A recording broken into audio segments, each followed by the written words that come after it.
Hello everyone, welcome back to my YouTube channel. तो आज के इस वीडियो में हम करने वाले हैं स्टैटिस्टिक्स की unit 4 complete unit in one shot. ठीक है, सारा कुछ एक ही वीडियो में तुम्हें समझ आ जाएगा। सारा सिलेबस मैं एक ही वीडियो में पढ़ा दूंगी एंड वैसे भी तुम्हारा यूनिट 4 जो चैप्टर है वो बहुत छोटा सा है, तो जल्दी हो भी जाएगा हमारा। सबसे पहले यूनिट 4 में हम बात करते हैं डेटा एनालिटिक्स की। देखो, डेटा एनालिटिक्स होता क्या है। Data analytics is like arranging the data and studying the patterns. इसका मतलब होता है डेटा एनालिटिक्स। अब नहीं समझ आए तो सपोज तुम्हें एक बहुत बड़ा सा टॉय बॉक्स दिया और यहाँ पर तुम्हारे अलग अलग टॉयज है, कार्स हैं, तुम्हारे पास डॉल्स हैं, तुम्हारे पास ब्लॉक्स है, ऐसे पजल्स है, एनिमल्स है, अलग अलग से टॉयज है। अब ये जो तुम्हारे पास है ये तुम्हारा डेटा है। ठीक है, तुम्हें पता है तुम्हारे बॉक्स के अंदर टॉयज भी हैं, टॉयज में कार्स भी हैं, डॉल्स भी हैं, ब्लॉक्स भी हैं, पजल्स भी हैं। अब तुम इस डेटा को देखो और अगर देखने के बाद तुम कुछ कुछ चीजें क्लेम कर पा रहे हो, जैसे ये डॉग है, इसके साथ तो मैं पहले खेला हुआ हूँ, या ये वाले टॉय को तो मैंने कभी टच ही नहीं करा है, तो तुम क्या कर रहे हो, इस डेटा को देख के कुछ इंफॉर्मेशन गैदर करने की कोशिश करो।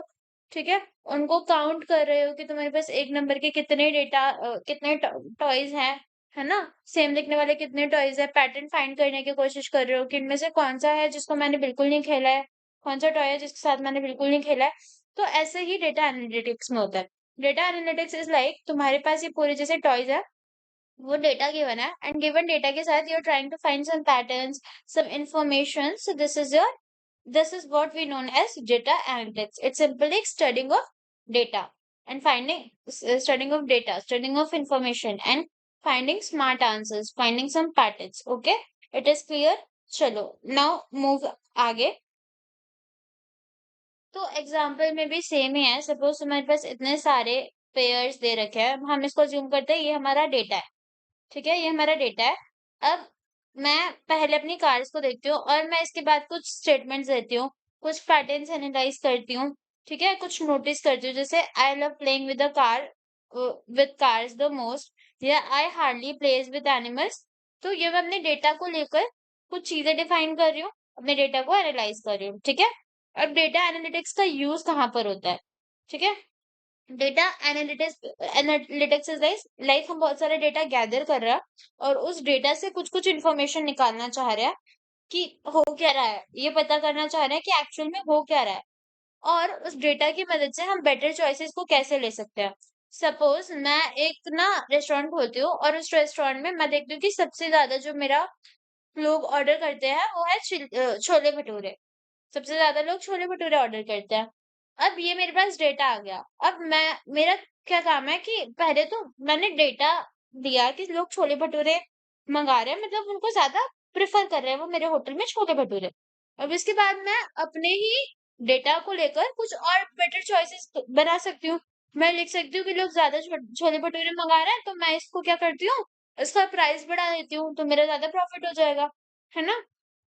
और अगर मैं मानूं कि इमली इमली कोई सपोज डिश है, अभी इमली कोई नहीं मंगा रहा मेरे रेस्टोरेंट में, तो फिर उसके बाद ये तो मुझे पता तो तभी चला ना जब मैंने ऑब्जर्व करा कि इमली नाम की डिश है जो कोई नहीं मंगा रहा।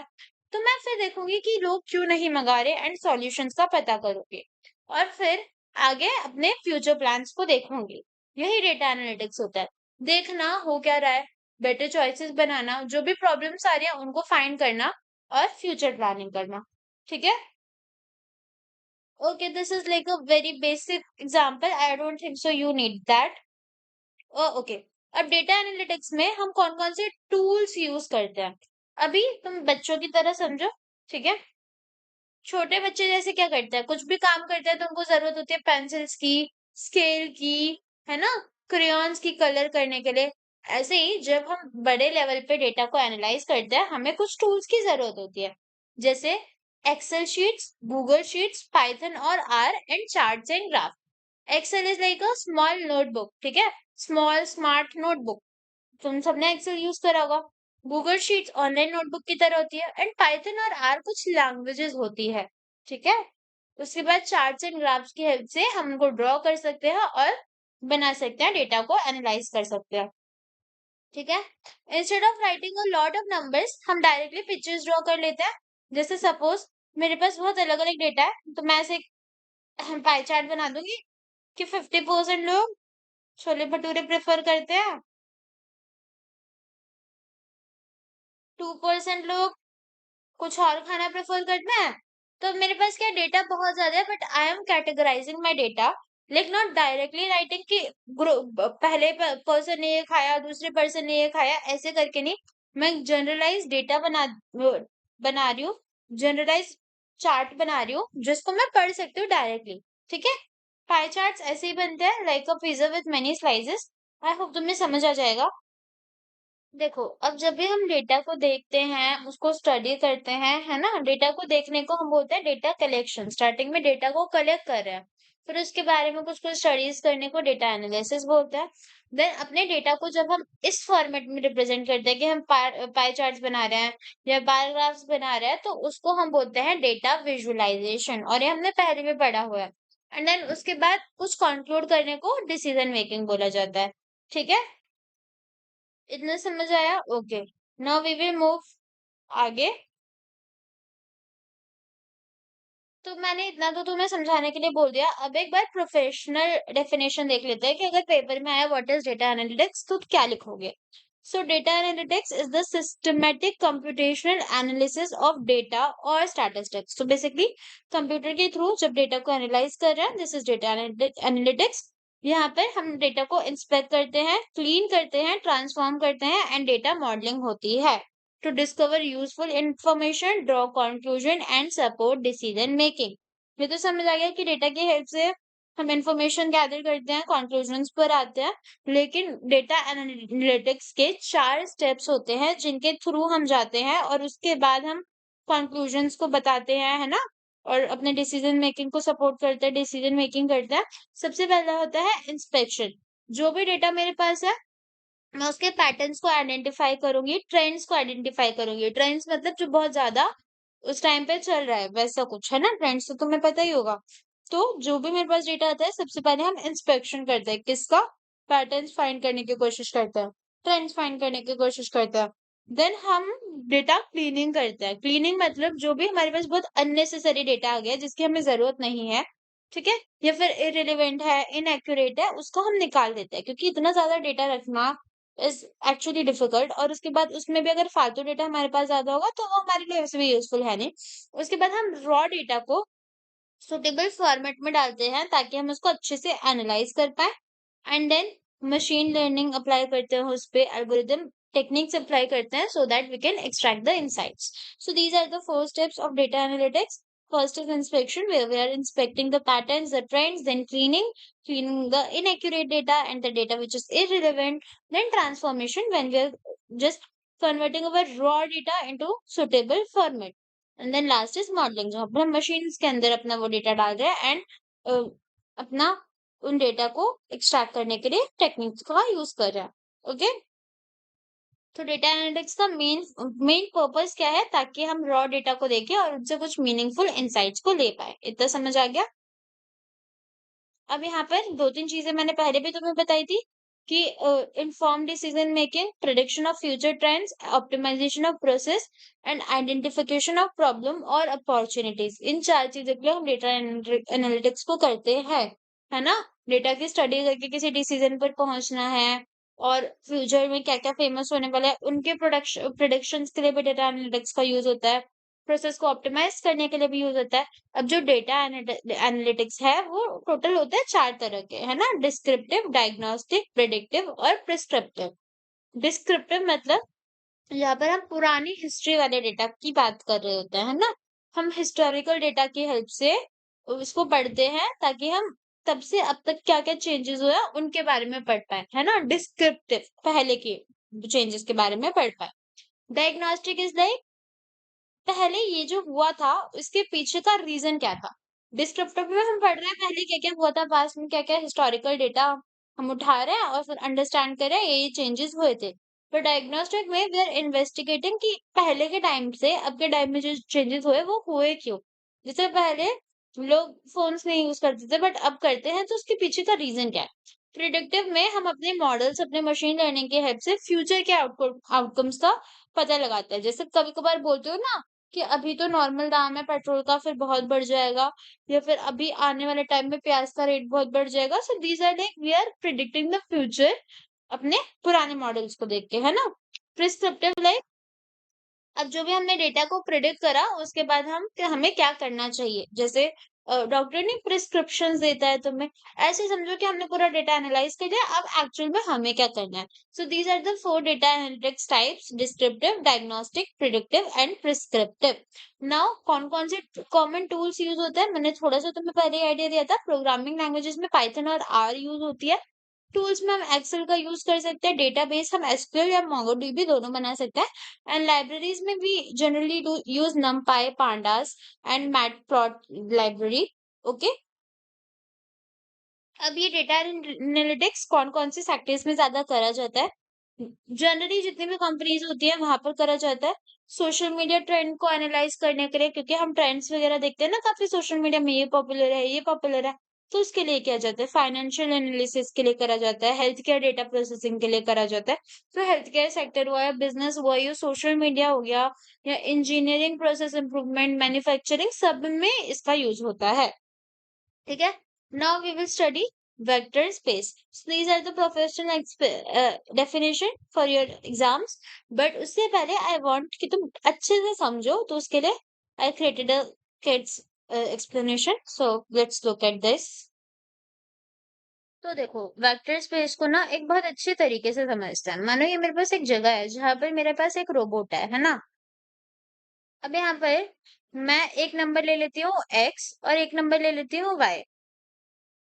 मैं बोलती हूँ कि अगर मेरा ये रोबोट फॉरवर्ड और बैकवर्ड मूव कर रहा है, या तो ये फॉरवर्ड मूव कर रहा है या फिर ये बैकवर्ड मूव कर रहा है, मूवमेंट कर रहा है, तो मैं अपने y की वैल्यूज को चेंज करूंगी। तो फॉरवर्ड और बैकवर्ड वाले केस में I will change my y की value. And if my robot is moving towards left और right, I will change my x value. ठीक है, सो लेफ्ट और राइट में मेरी x वैल्यू चेंज हो रही है। ठीक है, तो अगर मैं बोलूं टोटल मेरा रोबोट कितना चला, तो उसके लिए मैं देखूंगी कि उसने आगे या फिर पीछे कितने मूव्स करे और लेफ्ट या फिर राइट कितने मूव्स करे। तो दोनों मूव्स को I can add and then फिर आई कैन प्रेडिक्ट कि भाई वो इतना चला है ना, इतना मूवमेंट करे उसने। And we can simply multiply the directions, X और वाई को मल्टीप्लाई कर सकते हैं। अगर मैं तुम्हें बोलूं कि मैंने क्या क्या हम लाइक इसमें इस एक्स और वाई की हेल्प से क्या क्या ऑपरेशंस परफॉर्म कर सकते हैं, तो पहले तो मैं एक्स और वाई को ऐड करके टोटल मूव्स निकाल सकती हूँ, है ना। साथ में एक्स और वाई को मल्टीप्लाई भी कर सकते हैं। तो इसी को हम बोलते हैं वेक्टर स्पेस। वेक्टर स्पेस में अज्यूम करो एक्स एक वेक्टर था और वाई एक वेक्टर था। एक्स एक वेक्टर था जो मुझे बताता है 10 सेंटीमीटर टुवर्ड्स इतना चला, हमने इसको एक वेक्टर बना दिया। वह बताता है ये क्या लेफ्ट इतना लेफ्ट चला। ठीक है, तो ये हमने दो वेक्टर्स बना दिए। अब इन दो वेक्टर्स में when we are able to perform some operations like adding और multiplying, so this is our vector space. ठीक है, vector space is like where we can combine all the moves, all the combinations that are on the table. इतना clear हो गया। अब देखो, आई hope तुम्हें थोड़ा सा समझ आया होगा। वेक्टर स्पेस इज लाइक एक जगह जहाँ पर बहुत सारे वेक्टर्स है ना, और उन वेक्टर्स को तुम ऐड कर पा रहे हो, तुम मल्टीप्लाई कर पा रहे हो, and then you are getting a conclusion. तो अब अगर मैं इसकी एक प्रोफेशनल डेफिनेशन दिखाऊं, so vector space over a field F is a set of vectors. ठीक है, जहां पर हम वेक्टर एडिशंस और स्केलर मल्टीप्लिकेशंस कर सकते हैं। So vector space over a field F एक जगह है, फील्ड मानो ये पूरी एक फील्ड है एफ जिसके अंदर बहुत सारे वी वेक्टर्स है, और जहां पर हम वेक्टर्स के अंदर वेक्टर एडिशन कर पा रहे हैं और स्केलर मल्टीप्लिकेशन कर पा रहे हैं। This is our vector space and sometimes we can call it as a linear space.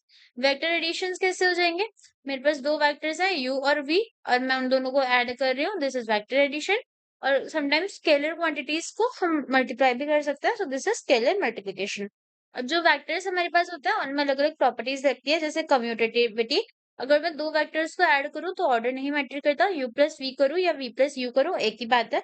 And associativity property लगती है कि पहले u प्लस वी को ऐड कर दिया एंड देन w डालो उसमें, या पहले v प्लस w को ऐड कर लिया एंड देन u डाला उसमें, the answer will be same.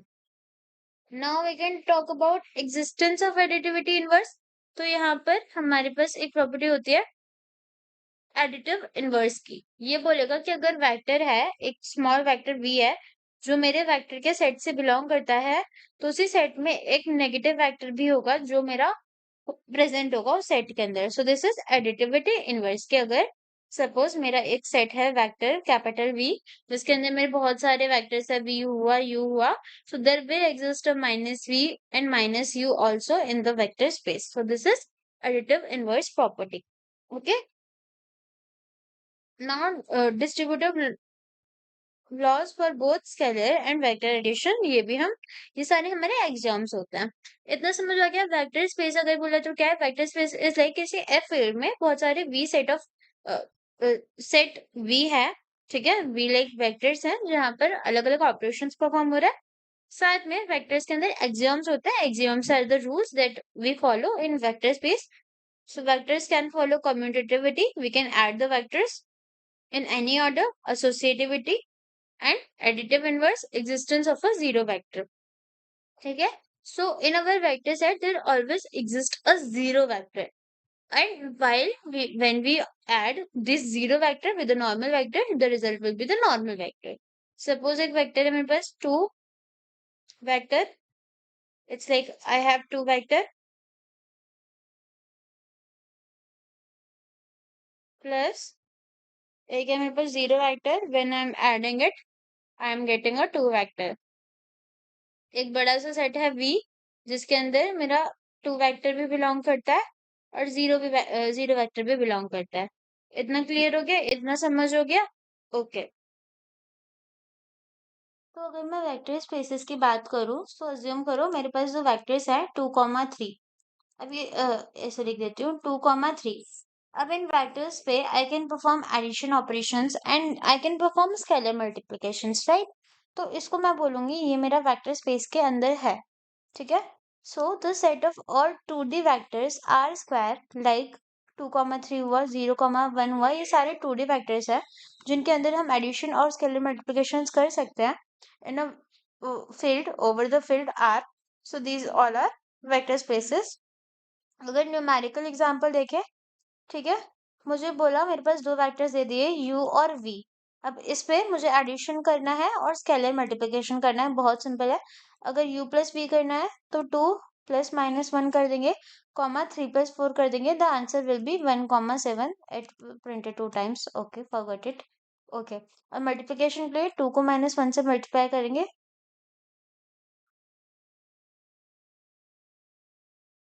Sorry, ये यहाँ पर हो गया, हाँ। सो ये सेम चीज दो बार प्रिंट हो गई है, बट आई होप तुम्हें समझ आ गया होगा। अगर मैं स्केलर मल्टीप्लिकेशन करूँ, इसमें स्केलर मल्टीप्लिकेशन मतलब ये मेरा पूरा एक वेक्टर था, इसमें कोई एक चीज मल्टीप्लाई कर दूं, जैसे 3 मल्टीप्लाई कर दिया, ये इस वाले वेक्टर में 4 मल्टीप्लाई कर दिया, तो क्या आएगा, 3 को मल्टीप्लाई करा तो 6,9 आएगा, जैसे इधर आ रहा है। साथ में अगर इधर मैं कुछ और मल्टीप्लाई करूँ, 4 को करूँ तो -4,16 आएगा। So this is scalar multiplication. So vectors के अंदर we can perform these kind of operations, ठीक है। इधर समझ आ गया। अब यहाँ पर वेक्टर एडिशन मैंने तुम्हें बता दिया है कि क्या क्या होता है। क्लोजर अंडर ये सारी हमारी एक्सियम्स होती है, वेक्टर्स की प्रॉपर्टीज होती है। जैसे कि वेक्टर्स में हम एसोसिएटिविटी को फॉलो करते हैं, है ना। मल्टीप्लिकेशन में अलग अलग प्रॉपर्टीज होती है, एसोसिएटिविटी हो गई, क्लोजर प्रॉपर्टी हो गई, है ना। और हमने जीरो वेक्टर भी देखी थी, कम्यूटेटिव होती है, एडिटिविटी इनवर्स होती है, जीरो वेक्टर, ये सारी चीजें मैंने ऑलरेडी बता दी है, तो इसमें हम दोबारा डिटेल में नहीं जाएंगे, है ना। उसके बाद हमारी कुछ मल्टीप्लिकेशन प्रॉपर्टीज होती है, ये मैंने तुम्हें प्लस वाली प्रॉपर्टीज बताई थी। मल्टीप्लिकेशन प्रॉपर्टी क्या बोलेगी कि अगर एक वेक्टर है v, मल्टीप्लिकेशन में हम बोलते हैं क्लोजर अंडर स्केलर मल्टीप्लिकेशन, यानी कि एक छोटा सा वेक्टर है, एक स्केलर क्वांटिटी है a जो फील्ड में है, for all v belongs two vectors, यानी कि मानो एक मेरा वेक्टर स्पेस है, उसके अंदर एक छोटा सा वेक्टर है v नाम का और एक स्केलर क्वांटिटी है a नाम की, तो उसको हम मल्टीप्लाई कर सकते हैं। तो ये मेरा a कॉमा v बन जाएगा, और जो भी मल्टीप्लिकेशन होगा वो भी वेक्टर के अंदर ही बिलोंग करेगा। अगर मैं दो वेक्टर्स को ऐड कर दूं और उसके साथ एक स्केलर प्रॉपर्टी लगा दूं, तो मेरा आउटपुट कुछ इस तरीके से होगा। Distributivity of scalar over scalar addition क्या कहता है कि अगर मुझे a प्लस बी दिया, कॉमा v कर दूं, तो वो मेरा a dot v plus b dot v के बराबर ही होगा। So these are the terms ठीक है। मल्टीप्लिकेटिव आइडेंटिटी क्या होती है कि कोई से भी नंबर को अगर वन स्केलर किसी भी वेक्टर को अगर वन से डॉट प्रोडक्ट करा जाए तो मुझे वन ही मिलेगा। सो this is multiplicative identity. I hope मैंने वेक्टर स्पेस बहुत डिटेल में तुम्हें समझा दिया है एंड तुम्हें थोड़ा थोड़ा ऑपरेशन भी समझ आ गया कि क्या क्या होता है, मल्टीप्लिकेशन कहाँ यूज होती है, स्केलर क्या होता है, एडिशन क्या होता है, and these are some properties जिनको हम एक्सियोम्स भी बोलते हैं। ओके, अब समझ आ गया। अब इसमें न्यूमेरिकल्स में आ सकता है कि तुम्हें वेक्टर स्पेसेस दे दिए, वेक्टर्स दे दिया, यू दे दिया, वी दे दिया और उसके स्केलर वैल्यूज दे दिया और बोला कि इसकी सारी की सारी प्रॉपर्टीज लगा के देखो मैच कर रही हैं कि नहीं, ये सारी चीजें। Okay, vector space is like a huge जगह जहाँ पर बहुत सारे वेक्टर्स हैं जिनमें अलग अलग ऑपरेशंस लग रहा है। Now if we talk about subspace of a vector space, so what is subspace? So the next topic we have is subspace of a vector space. तो इसको पढ़ने से पहले भी let's see या फिर इसको मैं definition से पढ़ती हूँ और फिर तुम्हें वैसे समझा दूंगी। तो subspace W of a vector space V, मानो एक वेक्टर है, वेक्टर ये एक वेक्टर स्पेस V है जिसके अंदर बहुत सारे मल्टीपल वेक्टर्स है। अब यहीं पर एक छोटी सी मैं जगह ले लेती हूँ, ये वाली। तो ये मेरा क्या बन जाएगा, इसको मैं नाम दे देती हूँ W। So basically W is a सब स्पेस ऑफ वेक्टर V, है ना। तो W आ रहा है वेक्टर V के अंदर, पूरा W कंप्लीटली वेक्टर V के अंदर आ रहा है। सो W is like a subset of V, ठीक है, जो खुद भी एक वेक्टर स्पेस है। अब अगर मैं W के अंदर ऑपरेशंस परफॉर्म करूंगी स्केलर वाला या मल्टीप्लिकेशन वाला, it will also obey that operations, it will also follow the operations. So W is now become a space, right, a vector space itself, but it is a part of an already occurring vector space, है ना। तो एक vector space जो पहले से था उसका एक पार्ट, छोटा सा पार्ट ले लिया W, जो अब वेक्टर स्पेस बन गया है, तो इसको हम सब स्पेस कहते हैं। वेक्टर स्पेस के अंदर then we can perform different operations, जो भी हमारे पास सब स्पेस आया we can perform operations like addition and scalar multiplication, और वो भी सारी प्रॉपर्टीज को फॉलो करता है। वेक्टर स्पेस बनने के लिए it should basically have the three conditions. Zero vector उसके अंदर एग्जिस्ट होना चाहिए, क्योंकि मैंने बोला कि जितने भी वेक्टर स्पेसेस होते हैं इसमें एक प्रॉपर्टी होती है कि जीरो वेक्टर एग्जिस्ट होगा। तो अगर सब स्पेस है उसके अंदर भी जीरो वेक्टर एग्जिस्ट करना चाहिए। क्लोज अंडर एडिशन, इसका मतलब क्या है, अगर मैं वेक्टर दो वेक्टर्स उठाऊं अपने सबस्पेस के अंदर से, vector u vector v, and add करूं, सो इट शुड बिलोंग, जो भी रिजल्ट है it should belong into the same vector space, है ना। डब्ल्यू वेक्टर स्पेस के अंदर वो वाला रिजल्ट प्रेजेंट होना चाहिए। And closed under scalar multiplication, अगर मैं यू को उठाऊं और उसको किसी स्केलर टर्म से मल्टीप्लाई करूं, डॉट प्रोडक्ट करूं, सो the answer will also be in my vector. जैसे देखो, ये सपोज मेरा वेक्टर स्पेस था, एक एक मेरा बड़ा वेक्टर स्पेस था V, उसके से एक सेकेंड, ये ऐसा हो रहा है, ओके, एक बड़ा वेक्टर स्पेस था V, उसके अंदर से मैंने एक W वेक्टर स्पेस उठाया। W के अंदर मेरे पास एक वेक्टर है 2 वेक्टर, एक वेक्टर है 6 वेक्टर, एक वेक्टर है 8 वेक्टर और एक वेक्टर है 12 वेक्टर, 8 वेक्टर और 12 वेक्टर। ओके, अब अगर मैं तुम्हें बोलूं मैं 2 + 6 करूंगी तो आंसर क्या आएगा, 8 आएगा। अब अगर मैं W के अंदर देखूं कि, तो मैं देखूंगी कि मेरा 8 वेक्टर ऑलरेडी प्रेजेंट है, यानी कि जो आंसर था वो ऑलरेडी था। So this is closed under addition.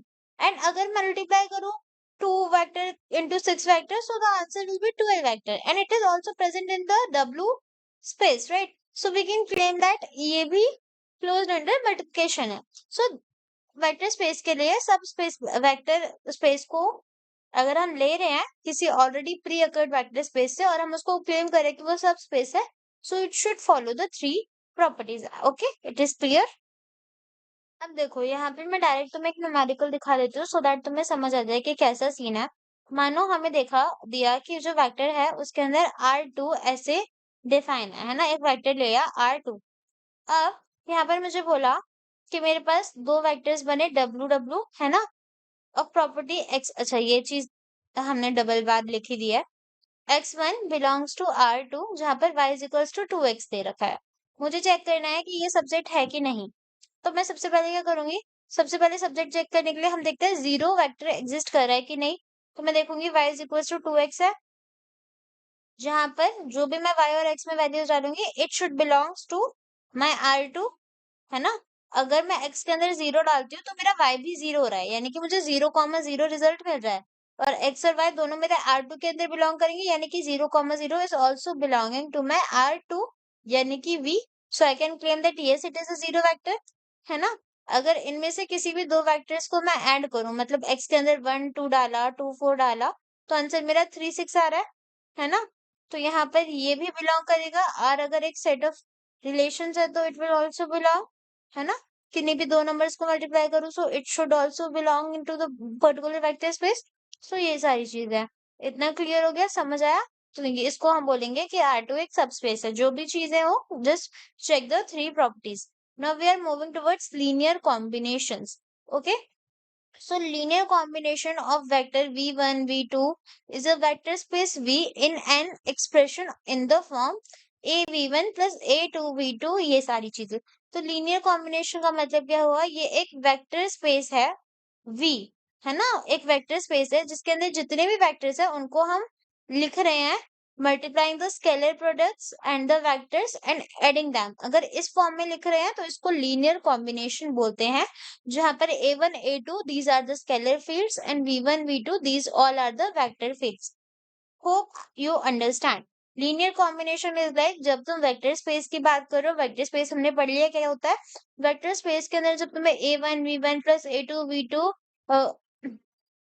और ये जा रहा है an vn तक, इस फॉर्म में जब हम रिप्रेजेंट कर रहे हैं a1 v1 इन सबको, जो a1 are scalar quantities and v1 are vectors, और we are adding these respectively। So this is linear combination of scalar with vectors। ठीक है, this is linear combination and it happens inside the vector space। Example देखो, तुम्हें v1 दे दिया, v1 2 v2 दे दिया 2 1। अब check करना है क्या v इज इक्वल्स टू 4 5 एक लीनियर कॉम्बिनेशन है कि नहीं। अब इसको लीनियर कॉम्बिनेशन चेक करने के लिए मैं क्या करूंगी, ये मुझे एक वेक्टर दिया है, ये मुझे एक वेक्टर दिया है, तो मैं सिंपली कर दूंगी a v कॉमा, देखो मुझे क्या पता है, लीनियर कॉम्बिनेशन चेक करने के लिए मेरे पास प्रॉपर्टी है a1 v1 plus a2 v2, या फिर मैं लिख देती हूँ प्लस b v2। अब मुझे चेक करना है कि क्या ये लीनियर कॉम्बिनेशन है कि नहीं। तो a1 को एज इट इज रखते हैं, v1 की वैल्यूज डालते हैं, प्लस b को एज इट इज रखते हैं और v2 की वैल्यूज डालते हैं। इस पूरे को हम इस इक्वल्स टू किसके करेंगे, जिसको हमें चेक करना है। तो हमें 4 5 को चेक करना है लीनियर कॉम्बिनेशन है कि नहीं, सो आई विल पुट 4 5 हेयर। अब मैं इसको सॉल्व करती हूँ। a के साथ पहले मल्टीप्लाई करेंगे तो मुझे मिलेगा a 2a plus 2b b, ये मिलेगा। तो अब मैं इसको लिख सकती हूँ कि मुझे क्या मिल रहा है, ए, देखो ए को इससे कर रही हूँ और इधर बी को इससे कर रही हूँ और दोनों को ऐड कर रही हूँ पहले, तो मैं a प्लस 2 भी लिख सकती हूँ। फिर a को इससे मल्टीप्लाई कर रही हूँ, b को इससे मल्टीप्लाई कर रही हूँ और ऐड कर रही हूँ, तो मैं इसको ऐसे लिख सकती हूँ। तो इसको मैंने कैसे लिखा, मुझे दे दिया, यहाँ लिख लिख के समझा देती हूँ। a 1 2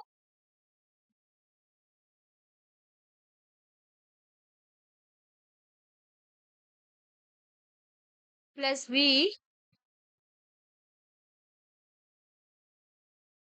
2 1, इनको कंबाइन करूंगी, इसको इससे मल्टीप्लाई करा, इसको इससे मल्टीप्लाई कर दिया और एक जगह रख दिया, तो मेरे पास आ जाएगा a प्लस 2b कॉमा, इस a को इसके साथ मल्टीप्लाई करा और इस b को इसके साथ करा, तो आ गया 2a प्लस b, यहाँ पर 2a प्लस b। अब इसको हम किसके इक्वल्स टू कर देंगे, 4 5 के। हमें चेक करना है लीनियर कॉम्बिनेशन। यहाँ पर we have two equations that are created. First is a plus 2b is equals to 4, यहाँ से देखो, and second one is 2a plus b is equals to 5। So now we have the equations a plus 2b is equals to 4 and 2a plus b is equals to 5। अब देखो हमने ये तो पता कर लिया। अब मुझे ये करना है, मुझे a और b की वैल्यूज को फाइंड करना है। और ये जो इक्वेशन थी a प्लस 2b वाली, वहां पर a और b की वैल्यूज को पुट करते रहना है। ये जो इक्वेशन थी a1 2, एक सेकेंड मैं इसको थोड़ा क्लीन कर देती हूँ सो दैट तुम्हें समझ आए। ये जो हमारी इक्वेशन थी a1 2 प्लस b 2 1, यहाँ पर we just need to put the values of a and B, and then we need to put that is equals to 4 comma 5 so that we get our linear combination. Okay, obvious, easy है ना। तो अब हमें क्या करना है, यहाँ पर इस इक्वेशन में a और b की वैल्यूज को निकालना है। तो इसके लिए एक्सप्रेशन पता चल गया। अब क्या करेंगे, फाइंड करेंगे। तो इसको हमें सॉल्व करना पड़ेगा। a is equals to 4 minus 2b, है ना। और यहाँ पर आप देखो क्या फॉर्मूला हो सकता है, कैसे सॉल्व कर सकते हैं। मैं यहाँ पे व्हाइट बोर्ड पे सॉल्व कर देती हूँ सो दैट तुम्हें थोड़ा इजीली समझ आ जाए। देखो यहाँ क्या करना है, मेरे पास दो इक्वेशंस क्या क्या है, a plus two b is equals to 4, एक तो ये वाली है a plus two b is equals to 4, 2b is equals to 4, and the other one is 2a plus b is equals to 5.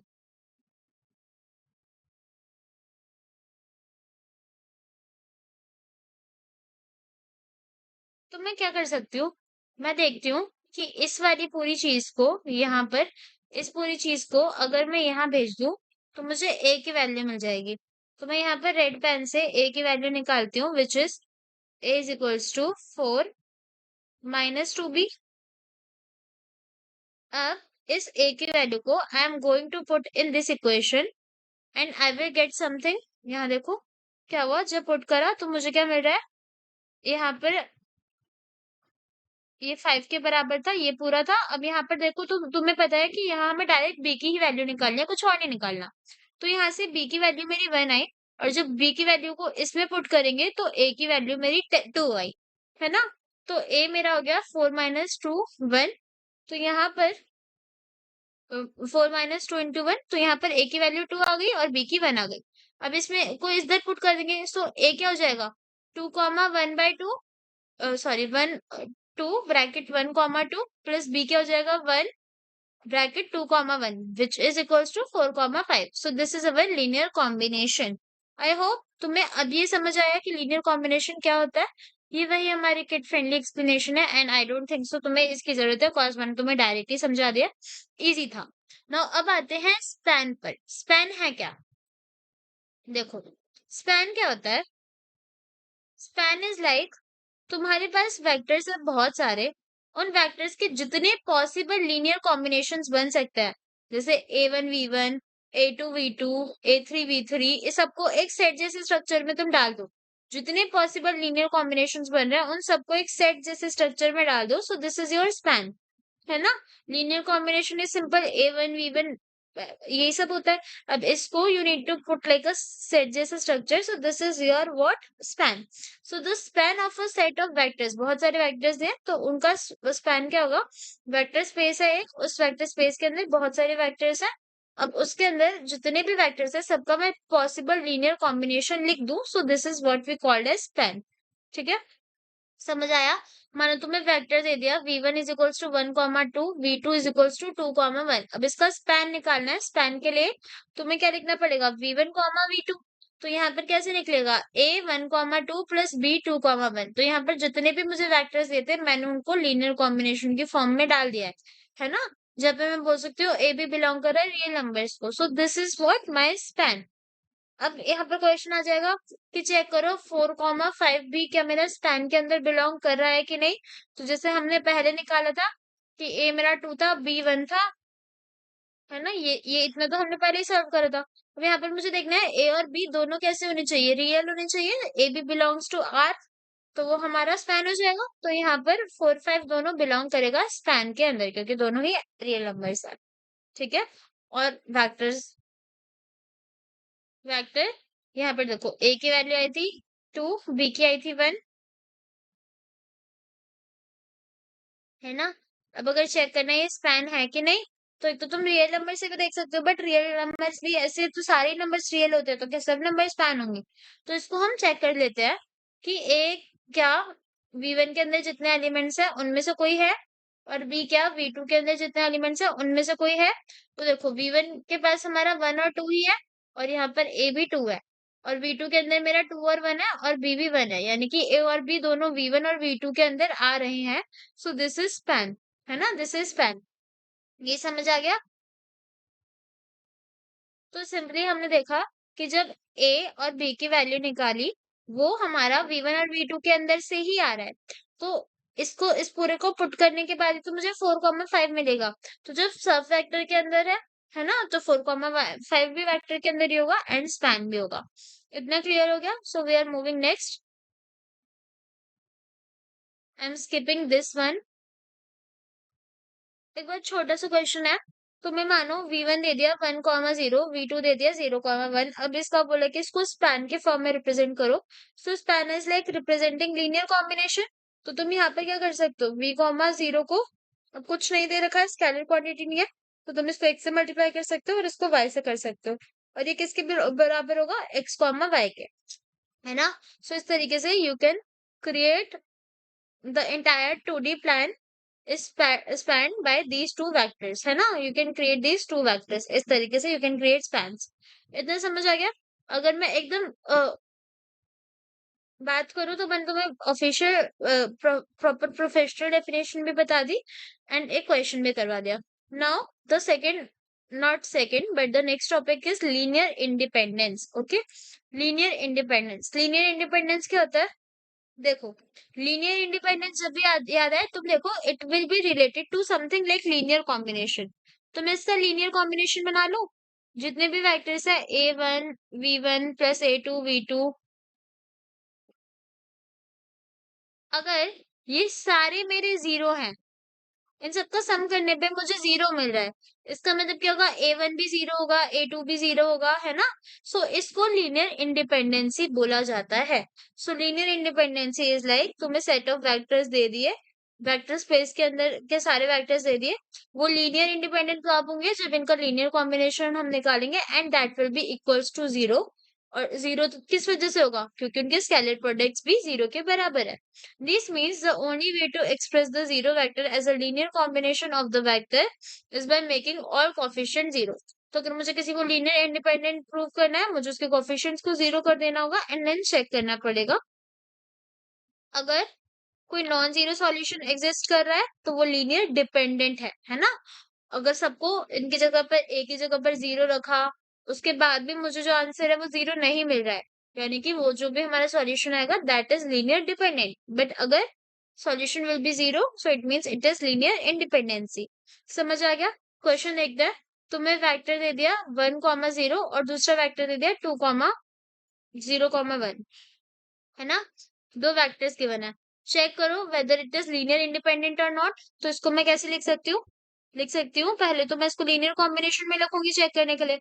सो मैं इसको लिख सकती हूँ A1,0 प्लस B0,1।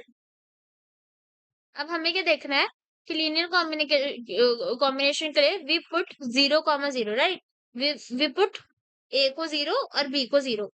तो अगर मैं यहाँ पर ए को जीरो पुट कर दूंगी और बी को जीरो पुट कर दूंगी तो मुझे सबसे पहले क्या मिलेगा? जब जीरो को 1 से मल्टीप्लाई करूंगी आई विल गेट जीरो, और बी को जीरो से मल्टीप्लाई करूंगी I will again get zero. So मुझे यहाँ पर मिलेगा 0 + 0, कॉमा इधर भी ए को जीरो से मल्टीप्लाई करूंगी, मुझे क्या मिलेगा? 0 प्लस बी भी जीरो है, सो जीरो को इधर 1 से मल्टीप्लाई करूंगी तो again I will get zero. तो यहाँ पर मुझे जो भी आउटपुट मिलेगा it will be in the form of 0,0। So I can say that these factors are linearly independent, क्योंकि ए और बी को जीरो पुट करने पे I am getting the answer 0,0। इतना समझ आ गया? ओके, सो नाउ आगे देखते हैं क्या है। अब देखो, तुम बोल रहे होगे कि अगर ए और बी को हम हमेशा जीरो करेंगे सो देर आर चांसेस कि हमारा आंसर तो हमेशा ही जीरो आएगा। तो ऐसा नहीं है, इसलिए मैंने एक और एग्जांपल लिखा है लीनियरली डिपेंडेंट का। ठीक है, इसमें क्या हो रहा है? मानो वेक्टर दे दिया 2,4 और 1,2। इसको थोड़ा खुद से सॉल्व करके देखते हैं कि क्या आ रहा है ना? तो तुम्हें थोड़ा सा आइडिया मिल जाएगा। मैं इसको ऐसे सॉल्व करके देखती हूँ। यहाँ पर हमें क्वेश्चन क्या दिया है? देखो, V1 दिया है 2,4, इधर चलते हैं। V1 is equals to 2,4 and V2 is given as 1,2. Now what you want to do is इसको मुझे AV1 प्लस AV2 की फॉर्म में लिख देना है, या फिर AV1 प्लस BV2 लिख देते हैं, सो दैट वेरिएबल्स। ये तो A1 A2 भी लिख सकते हो, कोई उसका है नहीं, कुछ भी यूज कर सकते हो, है ना। तो अब मैं A को एज इट इज लिख देती हूँ, और V1 की जगह पर I can write as 2,4, plus B को एज इट इज रखते हैं, और V2 की जगह I am gonna write as 1,2। अब क्या करेंगे, इसकी क्वेश्चन देखेंगे तो क्या बनेगा, A को 2 से मल्टीप्लाई करती हूँ, और B को, ये जो हमारे पास क्या दिया है, 1 है ना, ये V2 1 है, तो 1 से मल्टीप्लाई करती हूँ। तो यहाँ पर मेरे पास आ जाएगा पहला 2A प्लस B, कॉमा, यह मेरा ब्लैक वाला पेन देखो, A को अब 4 से मल्टीप्लाई करेंगे, और B को 2 से करेंगे, और दोनों को प्लस कर देंगे। The equation will be 4A plus 2B, है ना, लाइक दिस। नाउ यू, अब देखो हमारे पास एक क्वेश्चन बनी। पहले वाले क्वेश्चन में मुझे पता था कि आंसर तुम्हारा डायरेक्ट 0 0 आएगा, इसलिए मैंने डायरेक्ट पुट कर दिया, पर डायरेक्ट नहीं पुट करते। हमें क्या करना है, इस पूरी इक्वेशन को 0 को इक्वल्स टू डालो, और इस पूरी इक्वेशन को 0 को इक्वल्स टू डालो। तो क्या होगा जब इसको 0 के इक्वल्स टू डालोगे, so 2A plus B is equals to 0 करने पर, and 4A plus 2B is equals to 0 करने पर, here you will get answer A is equals to minus B by 2 something. यहाँ देखो, ये करने पर आंसर क्या आएगा, ये करने पे आंसर क्या आएगा, बी तुम्हारा -2 A हो रहा है ना, और यहाँ पर 4A प्लस 2B को जब मैं 0 के बराबर करती हूँ, B की वैल्यू निकाल दी, इधर पुट करती हूँ, तो मुझे मिलेगा आंसर 0। तो यहाँ -2A जो मिल रहा है, यहाँ पर हम A की वेरियस वैल्यूज को डाल सकते हैं, और हमारा आंसर 0 तो नहीं होगा। सो दिस इज लीनियरली डिपेंडेंट। इतना समझ आ गया। देखो इस वाले क्वेश्चन में क्या होता, इसको हम कैसे सॉल्व कर रहे थे, A1,0 था, B0,1 था, डायरेक्ट था, कुछ ऐसे खास वेरिएबल्स थे नहीं, है ना। यहाँ देखो यहाँ पर क्या है, अगर मैं, कहाँ गया, हाँ, अगर मैं इसको भी सॉल्व करूँ, इसको नहीं, वेट अ सेकेंड, इसको भी सॉल्व करूँ इसी तरीके से, तो क्या होता, अगर यहाँ पर मैं क्वेश्चंस बनाती तो मेरी क्वेश्चन कुछ इस तरीके से बनती, A प्लस, देखो A multiply by 1 is equals to A, plus B multiply 0 is equals to 0। तो यहाँ पर बनता A comma A multiply 0 0, B comma 1 B। तो ये बनता A कॉमा B, है ना। यहाँ पर देखो A कॉमा B बनता, इसको मुझे 0,0 के बराबर करना पड़ता, तो डायरेक्टली मुझे मिल जाता A भी 0 है और B भी 0 है। ये समझ आया, अब समझ आया। मैं चाहती थी तुम्हें पहले डायरेक्ट समझाओ, ताकि तुम्हारे दिमाग पे ज्यादा जोर ना पड़े। अब हमने लीनियर डिपेंडेंट का क्वेश्चन देखा किस तरीके से सॉल्व होता है, तो मैंने लीनियर इंडिपेंडेंट भी क्लियर कर दिया किस तरीके से सॉल्व होता है। ठीक है, हम डायरेक्ट A को 0 इधर नहीं पुट करते, हम पहले इक्वेशंस बनाते हैं एंड उनमें जीरोस डालते हैं। तो यहाँ पर जब इक्वेशन को 0 के इक्वल्स टू करा, B की मेरे पास -2A वैल्यू आ रही है, जहाँ पर A कुछ भी हो सकता है ना। सो इसके मैनी सॉल्यूशंस पॉसिबल हो सकते हैं, so they are linearly dependent. Clear, linear dependency समझ आ गया ना। एक और क्वेश्चन है यहाँ पर तुम्हारी अंडरस्टैंडिंग के लिए, मतलब क्वेश्चन तो सेम ही है, पर लीनियर डिपेंडेंट एक ही जगह पे रख दिया, सो दैट तुम्हें डिफरेंस समझ आए क्या है। ठीक है, आगे बढ़ते हैं।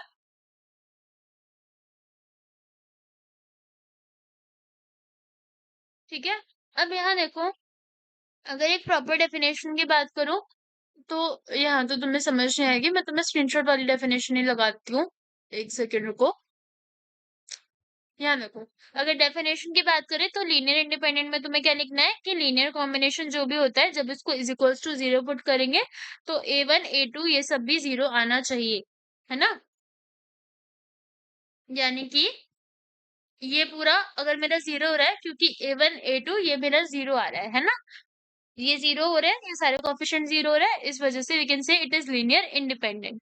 लीनियर डिपेंडेंट की डेफिनेशन पूछी तो या तो तुम लिख सकते हो कि coefficients are not equals to 0, और लीनियर डिपेंडेंट के लिए तुम लिख सकते हो if at least one vector can be written as combination of others, है ना। एक वेक्टर को मैं दूसरे वेक्टर का कॉम्बिनेशन बना के लिख सकती हूँ। जैसे a इज इक्वल टू मेरा -4 भी आया, यानी नॉट a, सपोज एक वेक्टर मेरा -4 भी आ गया, ऐसे कोई टर्म आ गई, जीरो नहीं आई, दूसरे वेक्टर के कॉम्बिनेशन से एक वेक्टर मुझे मिल रहा है ना, या फिर बी एज्यूम करो कोई वेक्टर है, तो इसको हम लीनियरली डिपेंडेंट बोलेंगे। क्लियर हो गया? चलो आगे मूव करते हैं। ये सेम ही क्वेश्चन है। अब देखो तुम्हें थोड़ा क्लियर हो, हम एक और एग्जांपल करेंगे इसी के लिए। यहाँ पे मुझे अलग अलग वेक्टर दिए, v1 is equals to 1 1 comma 0, 0 comma 1 1 और 1 कॉमा 2 कॉमा 1, ऐसे वेक्टर्स दे दिए। चेक करना है कि ये लीनियरली इंडिपेंडेंट है कि नहीं, तो हमें पहले इक्वेशंस बनानी पड़ेंगी। मैं इसको a से मल्टीप्लाई करती हूँ, इसको b से करती हूँ और इसको c से करती हूँ और दोनों को ऐड करती हूँ, है ना, लीनियर कॉम्बिनेशंस के लिए। और देखो लीनियर कॉम्बिनेशंस के लिए जरूरी नहीं है you need to add three, sorry not linear combination, linear independency check करने के लिए या डिपेंडेंसी चेक करने के लिए it is not necessary to add all the three. You can say कि अगर जो वेक्टर 3 है वो मेरा a vector v1 plus b vector v2 करने पर आ रहा है, so we can say that it is linearly dependent, क्योंकि वेक्टर 3 जो है वो मेरा कैसे बन रहा है, वेक्टर v और वेक्टर 1 और वेक्टर 2 की हेल्प से, लाइक v1 और v2 की हेल्प से। तो इस तरीके से भी हम लीनियर डिपेंडेंसी को चेक कर सकते हैं, ठीक है। तो अगर तुम्हें 3 वेक्टर दिए, 2 वेक्टर है तब तो तुम डायरेक्ट पुट कर सकते हो।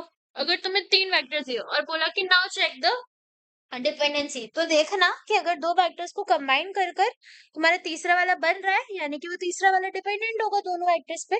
सो इस तरीके से भी हम चेक करते हैं। तो यहाँ पर मैं कोई भी दो वेक्टर्स उठा लेती हूँ, a 1,1,0 प्लस यहाँ पे b 0,1,1। अब इसको सॉल्व करेंगे तो इक्वेशंस आएंगी, a को पहले 1 से मल्टीप्लाई करेंगे, b को 0 से करेंगे तो answer will B 1, comma a को 1 से करेंगे देन b को 1 से करेंगे और दोनों को ऐड करेंगे तो answer will B 2, and a को 0 से मल्टीप्लाई करा, यहाँ पर b को 1 से करा, दोनों को ऐड करा तो आंसर विल बी 1। तो यहाँ मेरा आ गया 1,2,1, दिस इज सेम, है ना, यही आया। अब यहाँ पर मुझे क्या करना है, इसको कंपेयर करना है, किससे, a और b से।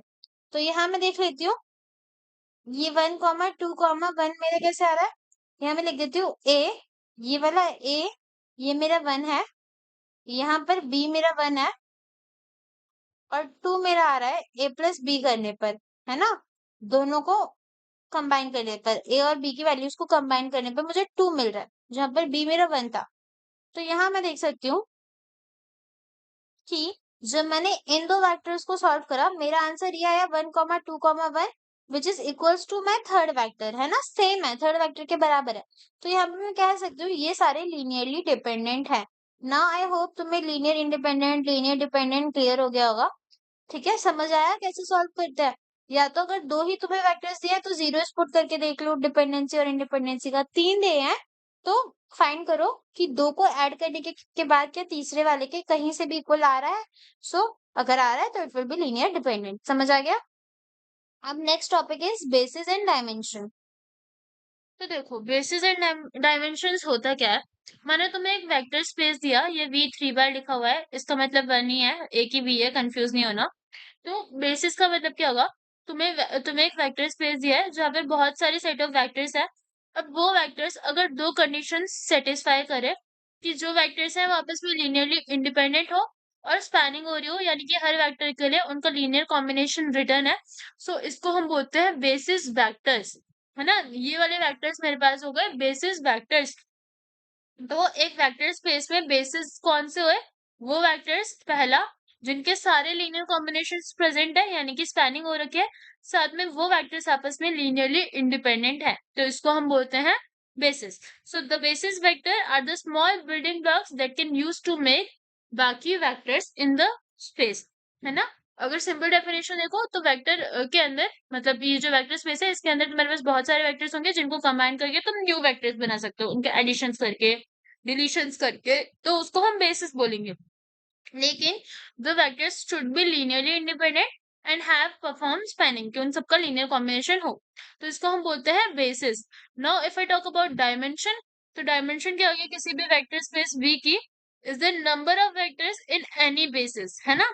कोई एक बेस मैंने बनाया, उस बेस के अंदर कितने नंबर ऑफ वेक्टर्स प्रेजेंट है, उसको हम उसके डायमेंशन बोलते हैं। Dimension are like proper quantities निकालना। So all basis of a finite dimensional vector space have the same number of vectors. So जितने भी डायमेंशनल वेक्टर स्पेसेस होंगे, सब पर सेम नंबर ऑफ वेक्टर्स होंगे। तो यहाँ पर क्या होता है, डायमेंशन से हमें क्या पता चलता है, स्पेस के अंदर कितने वेक्टर्स प्रेजेंट है। और यहाँ पर हमें पता चल जाएगा कि जो भी स्पेस है वो कितना बड़ा है, कॉज उसमें कितने नंबर ऑफ वेक्टर्स वगैरह प्रेजेंट है। तो यहाँ पर एक क्वेश्चन देखते हैं बेसिस एंड डायमेंशंस का। तुम्हें दिया एक वेक्टर स्पेस आर स्क्वायर जिसमें 2D वेक्टर्स है एक्स और वाई, है ना। On the basis for R square is E1 comma E2, where E1 दे रखा है 1 और 0 और E2 दे रखा है 0 कॉमा 1, है ना। अब यहाँ पर मेरे पास दो वेक्टर्स दिए, इसी के अंदर मतलब एक 2D वेक्टर है x कॉमा वाई और साथ में मुझे वेक्टर दिए E1 और E2।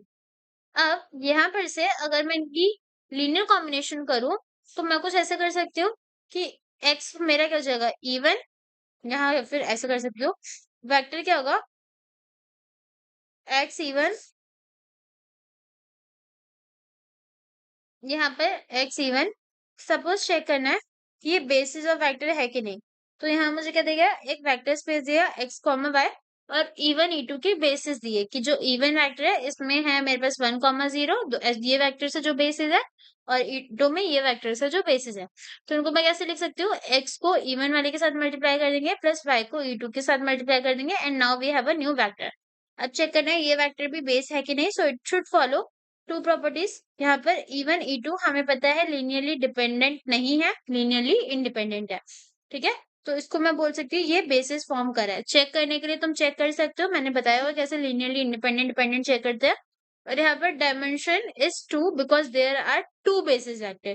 तो यहाँ पर बेसिस वेक्टर 2 है तो डायमेंशन 2 है। तो इस तरीके से हम बेसिस एंड डायमेंशन को फाइंड कर सकते हैं। नहीं समझ आया तो एक और बार देखो, यहाँ पर मुझे एक 2D वेक्टर दे दिया x कॉमा वाई जिसके अंदर बेसिस दे दिया E1 और E2। अब चेक करना है कि इनको कंबाइन करके जो भी है हमारे पास कितनी बेसिस और कितने डायमेंशंस होंगी। E1 E2 मैंने पहले ही पता कर लिया लीनियरली इंडिपेंडेंट है और हमें लीनियरली इंडिपेंडेंट ही चाहिए, क्योंकि याद है हमने एक प्रॉब्लम करी थी जहां पर 1,0 और 0,1 को आपस में मल्टीप्लाई वगैरह करा था। So we are getting linearly independent है, वो करा था, आगे करा था, देखना। तो अब हमें क्या क्वेश्चन बनाते हैं। अब इसके अंदर बेसिस और डायमेंशंस निकालने के लिए कि ये बेसिस है कि नहीं है और इसकी डायमेंशंस क्या है, मुझे सिंपली E1 और E2 को देखना पड़ेगा। मैंने देखा ये दोनों बेसिस है तो इनका समेशन भी बेस ही होगा। साथ में यहाँ पर मैं देख लेती हूँ number of dimensions. Number of dimensions मतलब कितने बेसिस इसके अंदर ऑलरेडी थे, तो 2 थे तो डायमेंशन 2 हो गई। So that is pretty simple. इस तरीके से तो बेसिस एंड डायमेंशंस का पता लगाते हो। और भी क्वेश्चन है। सपोज तुम्हें एक ऐसे वेक्टर दे दिया, अब बोला इसकी बेसिस और डायमेंशंस को निकालो। तो इस वेक्टर में मैं देख रही हूँ कि अगर मैं a को बाहर ले लूँ so it will become my 1 1 0। अब यहाँ पर चेक करने के लिए इसके बेसिस और डायमेंशंस मैं इसको मान लेती हूँ कि ये पूरा मेरा x है। अगर ये मेरा लीनियरली इंडिपेंडेंट होगा तो बेसिस होगा। अब यहाँ पर 1 1 0 पहले हमने कुछ क्वेश्चंस करे भी थे, तो यहाँ पर हम कह सकते हैं कि ये मेरा बेसिस है क्योंकि ये लीनियरली इंडिपेंडेंट है। नहीं भी है तो तुम एक बार चेक कर लेना, बट ये लीनियरली इंडिपेंडेंट है। मैं यहाँ पर तुम्हें चेक करके नहीं दिखा रही। अगर मैं इसकी डायमेंशंस बोलूँ तो कितनी है, तो मैं अगर मैं बोल रही हूँ ये एक बेसिस है तो तुम्हें कितने बेसिस दिख रहा है, एक ही दिख रहा है। तो यहाँ पर डायमेंशन क्या हो गई इसकी, 1 हो गई। तो इस तरीके से हम बेसिस एंड डायमेंशंस का पता लगाते हैं। Okay, now we are moving to the next topic. उससे पहले थोड़े और क्वेश्चंस देख लेते हैं इसी के, तो तुम्हें थोड़ा और क्लियर हो जाएगा। मैंने तुम्हें क्वेश्चन दिया एक्स वाई जेड दे दिया, साथ में दो वैल्यूज दे दी E1 और E2 और E3, ऐसे 3 वेक्टर्स दे दिया। अब चेक करना है ये लीनियरली इंडिपेंडेंट है, सॉरी नॉट लीनियरली इंडिपेंडेंट, इनका बेसिस और डायमेंशन पता लगाना है। तो देखो डायमेंशन तो सिंपल है, 3 बेसिस दिख रहे हैं तो डायमेंशन हो गई 3। पता लगाने के लिए E1 है E2 है, ये जो E1 E2 A3 है ये बेसिस है कि नहीं, that should be linear independent. तो मुझे क्या करना है, दो को सॉल्व करना है और फिर उससे पता लगा लेना है कि क्या मेरा तीसरा वेक्टर बन रहा है कि नहीं। अगर बन रहा है तो इट इज लीनियरली डिपेंडेंट, नहीं बन रहा तो इट इज लीनियरली इंडिपेंडेंट। तो एक बार चेक कर लेते हैं इसको, चेक कर लेते हैं इसको, नीचे रख देती हूँ मैं। मुझे क्या दिया है, E1 दिया है, ये वाला क्वेश्चन हमने पहले करा था। E1 दिया है तो इसको सॉल्व करते हैं। E1 मेरे पास क्या दे रखा है, 1 0 0 A2 क्या दे रखा है 0 1 0 और मैं चाहती हूँ कि इसके कॉम्बिनेशन से अगर मेरा 0 0 1 आया it means it is a linear dependent, otherwise it is linear independent. यही करा था। एक बार चेक कर लेता तो पता चल जाएगा ये बेसिस है कि नहीं, क्योंकि मैंने तुम्हें एक भी क्वेश्चन ऐसे नहीं करके दिखाया, तो मैं करवा देती हूँ। इसको ए से मल्टीप्लाई करेंगे, इसको बी से करेंगे, और यहाँ पे मेरे पास क्या आएगा, ए को 1 से मल्टीप्लाई करेंगे ए ही आएगा, प्लस जब बी को 0 से मल्टीप्लाई करेंगे तो मेरे को 0 ही मिलेगा। तो देन मैं डायरेक्ट ए लिख देती हूँ, कॉमा यहाँ पे क्या होगा 0 प्लस बी, है ना। 0 into a is 0 plus b, तो डायरेक्ट यहाँ पर मैं बी लिख सकती हूँ, और ये मेरा 0 0 इज 0। अब यहाँ पर मैं इनको अगर कंबाइन करके 0 और 0 के बराबर रखूं, तो यहाँ देखो ए की वैल्यू को अगर मैं 0 डाल दूं तो मुझे यहाँ पर 0 मिलेगा, बी भी 0 मिलेगा, और ये भी 0 मिलेगा। ये 0 0 0 मिल रहा है, मतलब it is my linear independent, it is not linearly dependent. तो लीनियर इंडिपेंडेंट है, यानी कि आई कैन क्लेम कि ये this is the part of my what basis. तो यहाँ पर क्योंकि ये लीनियरली इंडिपेंडेंट है, ये हमारा बेसिस बना रहा है, और डायमेंशन 3 हो गई। नाउ आई होप तुम्हें क्लियर हो गया। तो दिन क्वेश्चंस और है, नोट्स में है, I will share the notes. ठीक है, और बाकी चैप्टर्स के जो तुम लोग मुझसे नोट्स मांग रहे हो, मैं वो भी अपलोड कर दूंगी। एक्चुअली मेरा लैपटॉप ना अभी थोड़ा सा प्रॉब्लम कर रहा है, और इसमें जितने भी नोट्स वगैरह थे वो सारे डिलीट हो गए हैं, तो मुझे ढूंढने पड़ेंगे। But don't worry, I will upload. मैं या तो खुद से दोबारा बनाऊंगी, बट जल्दी अपलोड हो जाएंगे, तो उसकी चिंता मत करो। ठीक है, चलो आगे बढ़ते हैं। ये वाले नोट्स तो तुम्हें डिस्क्रिप्शन पे मिल जाएंगे। And this is the last topic which is eigen vectors and eigen values. ठीक है, सो वेक्टर्स वेक्टर्स ही हम पढ़ रहे हैं, और अब भी पढ़ेंगे आइगन वेक्टर क्या होता है। ओके, तो देखो अगर बहुत सिंपल सी चीज में बताऊं तो eigen vector is a vector जिसकी डायरेक्शंस ना हमेशा एक ही जगह पर पॉइंट करती है। मतलब एक वेक्टर है, सपोज 4 मैग्नीट्यूड है इसका, स्केलर क्वांटिटी है इसकी 4, और उसके साथ कुछ भी यूनिट है 4a वेक्टर है ये मेरा, ऐसे। अब अज्यूम करो इसको मैं ना पास करती हूँ किसी इक्वेशन से, जैसे मैं इस वेक्टर को माइनस करती हूँ किसी और डिजिट से, और इस वेक्टर को मैं बना देती हूँ 3a वेक्टर। तो ये वेक्टर तो अब छोटा हो गया, लेकिन it will point two the same location. So this is eigen vector. ठीक है, तो eigen vector is that special arrow that doesn't change direction when it goes through the magic machine. ये बच्चों वाली थोड़ी डेफिनेशन है मैजिक मशीन, सो दैट तुम थोड़ा सा समझ पाओ कि ये डायरेक्शन चेंज नहीं करती। इट मे गेट लॉन्गर और shorter but it still points the same way. इतना समझ आ गया। एक हमारे पास आइगन वैल्यू होता है। ठीक है, so eigen value is the number that tells how much the arrow got stretched और shrunk। ठीक है, ये बहुत बेसिक अंडरस्टैंडिंग है, प्रॉपर डेफिनेशन हम अभी देखेंगे। तो मानो ये मेरा एक इंडिविजुअल वेक्टर था, आइगन वेक्टर जो था 4a वेक्टर। इसको अज्यूम करो मैंने एक मशीन से पास करा और कुछ ऑपरेशंस करे, और अभी वेक्टर मेरे पास 7a हो गया। तो यहाँ पर क्या हुआ, ये पहले इस तरफ पॉइंट कर रहा था, ये अब भी इसी तरफ पॉइंट कर रहा है, बट ये पहले से 3 गुना, like 3 times, not 3 times, but magnitude इसका पहले से 3 गुना ज्यादा हो गया। Like we can add 3 in that, इतना इंक्रीज हो गया मैग्नीट्यूड, है ना। तो यहाँ पर जो ये ग्रोथ हुई इसको आइगन वैल्यू बोला जाता है। ये तुम्हारी अंडरस्टैंडिंग के लिए, अगर एग्जाम में आएगा तो डेफिनेशंस क्या होंगी। सो आइगन वेक्टर क्या होता है, अगर क्वेश्चन में आए तो तुम्हें ऐसे लिखना है कि सपोज हमें एक स्क्वायर मैट्रिक्स दे दी ए, एक नॉन जीरो वेक्टर है वी। तो ये जो v है, ये जो वेक्टर है, ये a का आइगन वेक्टर होगा जब हम a को v के साथ मल्टीप्लाई करेंगे, तो उसके डायरेक्शंस में कोई चेंज ना हो, है ना। और मैथमेटिकली इसको इस तरीके से वो करता है। देखो इक्वेशन सेम है कि डायरेक्शंस में चेंज ना हो, like the definition is same, but the way to represent the definition is different, है ना। तो ये वाली तुम एग्जाम में लिख के आनी है।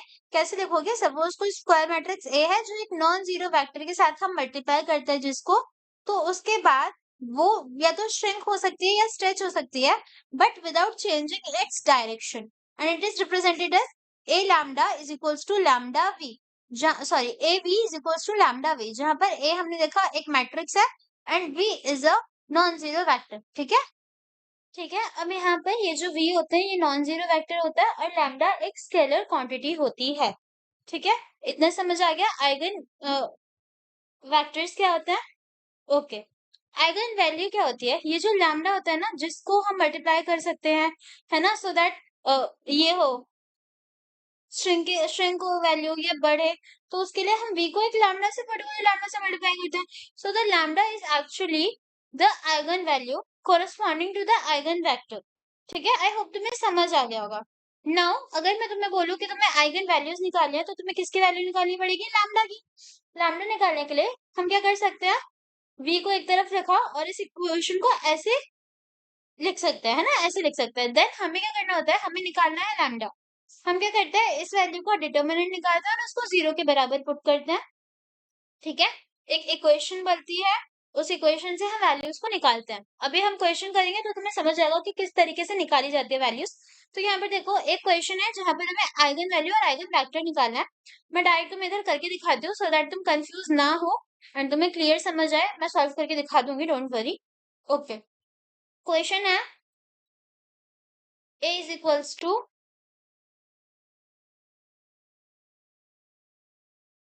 2 1 1 2।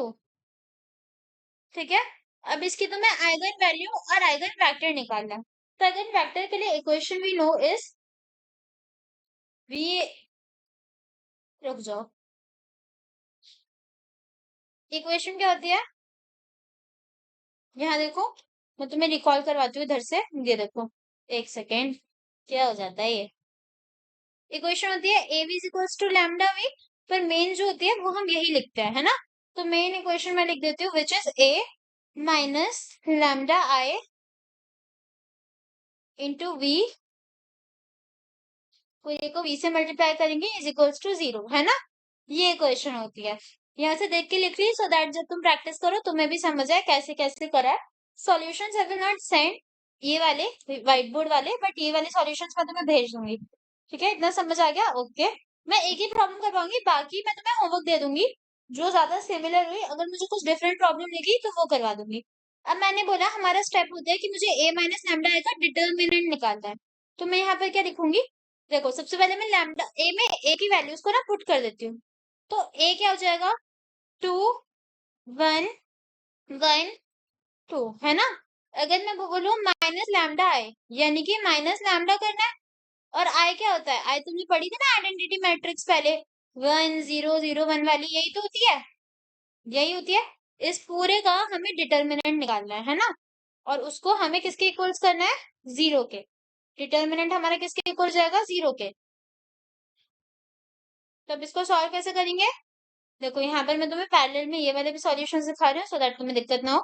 सबसे पहले क्या करेंगे? यहाँ देखो, डिटर्मिनेंट में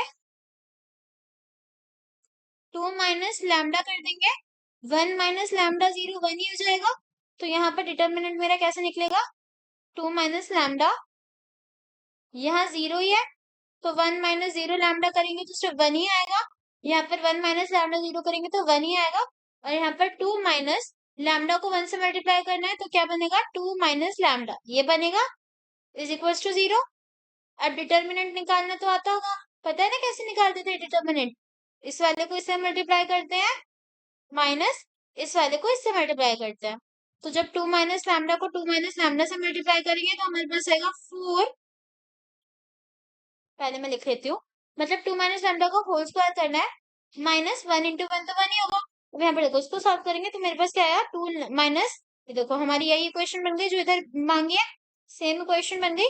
अब देखो, हमें क्या करना है? यहाँ से, क्योंकि ये पूरा मेरा इज इक्वल्स टू 0 था, मैं लिख सकती हूँ 2 माइनस लैम्डा स्क्वायर, है ना, 2 माइनस लैम्डा का whole square is equals to 1। अब यहाँ पर इसकी जगह जब मैं स्क्वायर रूट लगाऊंगी, तो हमने पढ़ा है कि हम प्लस माइनस दोनों वैल्यूज लेते हैं। तो यहाँ पर मैं लिख सकती हूँ प्लस माइनस 1, दोनों वैल्यूज लिख सकते हैं, प्लस माइनस 1। अब देखो, अब क्या करना है? एक इक्वेशन में ले लेती हूँ 2 minus lambda is equals to minus 1 वाली, और एक ले लेती हूँ 2 माइनस लैम्डा प्लस 1 वाली, है ना। तो जब इस इक्वेशन को सॉल्व करेंगे ये इधर जाएगा, हमें -2 मिलेगा और माइनस से माइनस कटेगा तो लैम्डा इज इक्वल्स टू 3 मिलेगा। और यहाँ पर देखोगे तो लैम्डा इज इक्वल्स टू 1 मिलेगा। तो आइगन वैल्यूज हमारे पास आई 1 and 3। The next step is to find the eigen vectors. Eigen values मतलब लैम्डा की values whatever we have is, तो उसको रिप्रेजेंट कर सकते हैं लैम्डा 1 और 3, है ना। तो ये हमारी निकली आइगन वैल्यूज। अब हमें क्या निकालना है, आइगन वेक्टर। तो आइगन वेक्टर के लिए अब देखो हमें क्या करना है। हमने इक्वेशन देखी थी, क्या होती थी, कैसे निकालेंगे। इक्वेशन थी हमारी a minus lambda I into v is equals to 0। अब हमें क्या करना है, बस लैम्डा की जगह पर एक बार we need to put 1 and second time we need to put 3। तो इधर देखो, जब हमने ये लैम्डा आई की जगह पर लैम्डा को 1 रखा, सो 1 इंटू आई गिव्स अस आई, है ना, सिर्फ आई, सिंपल आई। तो जब आई को इधर रखा, यहाँ देखो इस वाली इक्वेशन में जो हमने बनाई थी, ये वाली, यहाँ पर अगर लैम्डा की जगह पर मैं दोनों जगह पर 1 1 पुट कर दूं, तो मुझे क्या मिलेगा, यहाँ मिलेगा 1 1 1 एंड 2 माइनस लैम्डा इज 1, है ना। तो मुझे ये मिलेगा 1 1 1 1। v is like a vector, इसको मैं अभी के लिए x और y मानती हूँ, है ना, x और y। और ये पूरी इक्वेशन किसके इक्वल होगी, 0 के, तो इसको मैंने 0 के इक्वल कर दिया। समझ आया। पहले हम लैम्डा निकालेंगे, देन लैम्डा की वैल्यूज को we need to put here, है ना, पुट करेंगे। वेक्टर अभी हमने कुछ माना नहीं था, तो हम एज्यूम करते हैं कि वेक्टर्स है हमारे x और y। उसके बाद हमें क्या करना होता है, अब जब इसको बनाओगे तो हमारे पास इक्वेशंस आएंगी, जैसे x plus y is equals to 0। इसको कैसे सॉल्व करते हैं, आता है ना करना। मैट्रिक्स मल्टीप्लिकेशन हमने पहले पढ़ी थी ना। ये हो गया 1 1 1 1 and this one is x1 x और y। तो कैसे करेंगे, इसको मल्टीप्लाई करेंगे इससे, इसको मल्टीप्लाई करेंगे इससे, और यहाँ पर ये पूरा हमारे किसके बराबर आ रहा है, 0 और 0 के। तो क्या आ जाएगा, x plus y is equals to 0, x plus y is equals to 0 and second one is also become x plus y is equals to 0। यही इक्वेशन मिलेगी। तो यहाँ से मैं x की वैल्यू निकाल लेती हूँ -y, है ना। यहाँ से हमने x की वैल्यू निकाल ली -y। अब देखो, अब हमें क्या करना है, x की वैल्यू अगर -y, यहाँ देखो x is equals to -y है।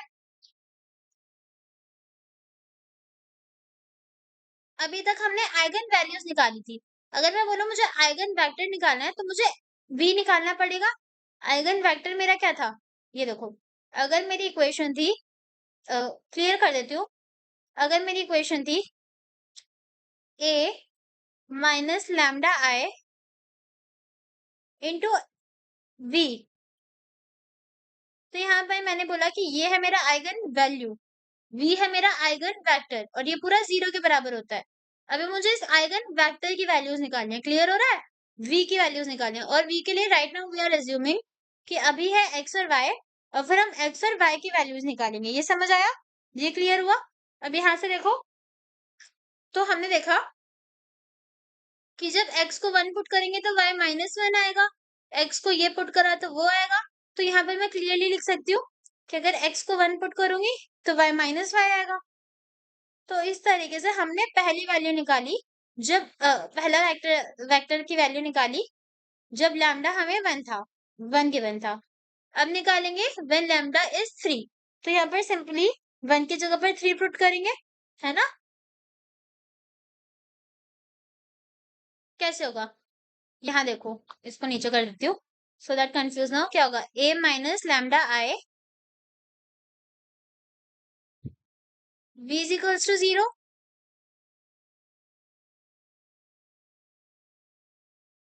है ना।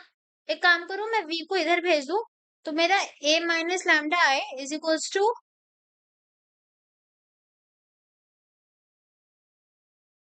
या फिर मैं अभी इसको ऐसे लिखती हूँ, v इज इक्वल्स टू 0। अब देखो, हमें a पता था क्या होता है ना। a हमें दिया होगा क्वेश्चन में 2 1 1 2। आई पता था 1 0 0 होगा, यानी कि यहाँ पर माइनस लैम्डा, यहाँ पर माइनस लैम्डा होता। और lambda v no is -3 and -3 ये होता है ना। अब देखो ये जो v है इसको तो हम एक्स वाई एज्यूम ही कर रहे हैं, तो जो भी वैल्यूज होंगी वो एक्स और वाई के रिस्पेक्ट में निकलेंगी। ये वैल्यू मेरी एक्स की वैल्यू होगी और ये जो यहाँ से निकलेगी वो मेरी वाई की वैल्यू होगी, है ना। ऐसे ही होगा। अभी इसको सॉल्व करोगे तो तुम्हें क्या मिलेगा वेक्टर, ये देखो 2 - 3 is -1, we already have a 1, here we get 1 and here we get -1। यहाँ पर मुझे मिला v इज इक्वल्स टू 0, यानी कि हम किधर तक पहुंच गए, इस तक। ये निकाल लिया हमने। अब जब v करेंगे, v हम क्या मानते हैं x और y, तो यहाँ -1 1 1 -1 लिखूंगी। और v हमने पहला वेक्टर निकाला, अब हमें दूसरा निकाला है लैम्डा को 3 पुट करके। इतना तो समझ आ रहा है। यहाँ पर v की जगह अगर मैं x y लिखूं, so we will create some equations and then find the values of x and y again, is it clear। तो यहाँ पर इक्वेशन क्या हो जाएगी, देखो -1 को x से मल्टीप्लाई करा -x और y से करा तो +y, और ये किसी इक्वल्स होगा a माइनस लैम्डा। ये वाली इक्वेशन हम 0 के बराबर मानते हैं, तो ये मेरा 0 के बराबर होगा। तो पहली इक्वेशन आ गई -x + y is equals to 0, है ना। इधर से देखो तो x - y is equals to 0, तो ऑलमोस्ट सेम ही है। तो यहाँ पर हमने देखा y is equals to x, हमें एक इक्वेशन मिल रही है क्योंकि y को इधर ले गए। देखो यहाँ से मुझे क्या मिल रहा था -x + y is equals to 0।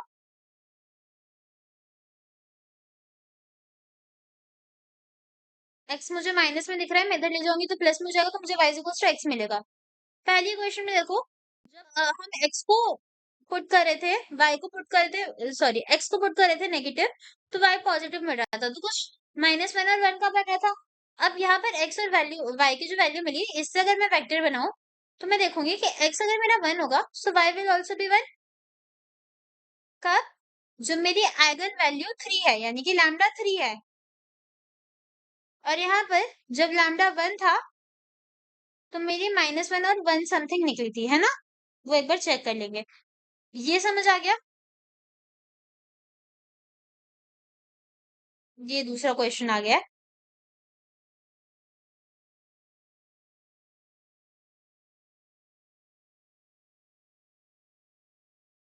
तो यहाँ देखो यहीं पर हमारा क्वेश्चन खत्म हो गया है। हमने आइगन वैल्यूज निकाल लिया, हमने आइगन वेक्टर्स निकाल लिया, ये सब हमारा काम हो गया है ना। अब आगे देखो आगे क्या करेंगे। एक और क्वेश्चन है जहां पर हमें आइगन वैल्यूज निकालनी है। एक मैट्रिक्स दे रखा है, तो मैं इसको फटाफट समझा देती हूँ। ऑलमोस्ट सारा अप्रोच सेम है आइगन वैल्यूज और आइगन वेक्टर्स निकालने का, डिफरेंट प्रॉब्लम्स है बस। तो इसको मैं मिनिमाइज कर देती हूँ। आइगन वैल्यूज समझ आ गई, आइगन वेक्टर्स डिफरेंट डिफरेंट निकालनी है, समझ आ गई। यहाँ देखो ए तुम्हें 4 और 0 दे रखा है, इसको पहले इक्वेशन में डालेंगे। एक सेकेंड, इक्वेशन क्या है, a माइनस लैम्डा आई वही वाली है, a minus lambda I v is equals to 0। तो यहाँ पर जब लैम्डा से देखो लैम्डा आई का मतलब सिंपल सा है कि हमें क्या कर देना है, माइनस जो भी a है उसमें से एक तो इधर माइनस लैम्डा कर देना है और एक इधर माइनस लैम्डा कर देना है, 4 और 5 को, है ना। तो जब इसको इधर माइनस लैम्डा कर दोगे तुम्हें कुछ इक्वेशन मिलेगी, उसको सॉल्व करके you will get the values of lambda, you will gate 2 values of lambda, है ना। और लैम्डास को बार बार पुट करो and you will get your desired vectors. तो यहाँ अगर मैं लैम्डा को 4 पुट करूं, या देखो यहाँ पर मैं लैम्डा को 4 पुट करूंगी, तो मुझे किधर किधर 4 से माइनस करना है, एक तो 4 - 4 और 5 - 4 करना है। तो यहाँ पर जब मैं माइनस करूंगी तो I will get this 0 0 1 v is equal to 0। अब v की जगह पर मैं x और y लिख दूंगी और मुझे एक इक्वेशन मिलेगी जिसको मैं सॉल्व करूंगी और x और y के बीच का रिलेशन देखूंगी। तो यहाँ पर मुझे दिख रहा है कि y मेरा 0 आ रहा है ना। तो यहाँ मैं देखती हूँ कि मेरी इक्वेशन कुछ ऐसे बनेगी, vector is equal to x और 0। मुझे पता चल गया y तो मेरा 0 है, अगर x है तो उसको आई कैन रिप्लेस विथ 1, है ना। x बाहर निकाला and replace with 1। Now I will take lambda is 5 और फिर फाइंडिंग द वेक्टर्स। तो जब लैम्डा को 5 डालेंगे और वेक्टर्स को फाइंड करेंगे तो it will be like I will get a value, है ना। यहाँ देखो वैल्यू क्या आएगी, ये 0 और 1। तो इस तरीके से मैं लिख सकती हूँ आइगन वैल्यूज मेरी लैम्डा इज इक्वल टू 4 5 और आइगन वेक्टर हो गया ये।